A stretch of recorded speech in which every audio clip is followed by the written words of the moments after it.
আজ তো ছিল একাদশী। এই একাদশী ব্রত কিন্তু দুজনে মিলেই পালন করছি। তোমাদের দাদাভাই আর আমি। আর তোমাদেরকে একটা কথা বলি, এই যে আমার হাতে সিঁদুরদানিটা দেখছো, এটা কিন্তু আমার মা আমাকে দিয়ে গেছিল। যখন আমার ১.৫ বছর বয়স, তখন আমার দিদিমাকে বলে গেছিল আমার মা যে, "আমার মেয়ে বড় হলে এই সিঁদুরের কৌটোটা তাকে দিও, বিয়ের পরে সিঁদুর পরবে।"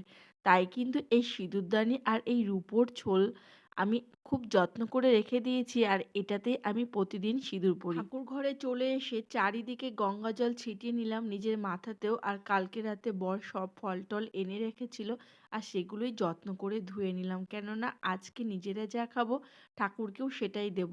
আর এর মধ্যে কিন্তু আমার পুজো করতে অনেকটাই দেরি হয়ে যাবে, বৃহস্পতিবার। এই জন্য আজকে সকালের টিফিনটা কিন্তু দুই ছেলে বাজার থেকে পরোটা তরকারি কিনে এনে খেয়েছিল।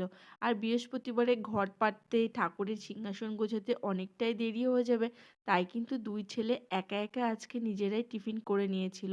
আর এর মধ্যে কিন্তু দোকান থেকে তোমাদের দাদাভাই চলে এসেছে।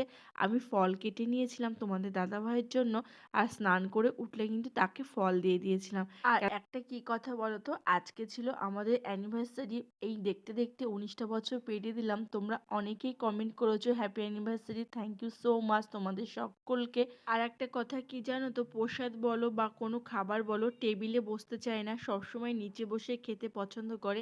এই জন্য কিন্তু আমিও আমার বড়মশাইকে খাবার দিয়ে, মানে ফল কেটে দিয়ে, নিজেও প্রসাদ খেয়ে নিলাম। তোমরা কে কে এই ব্রত পালন করলে অবশ্যই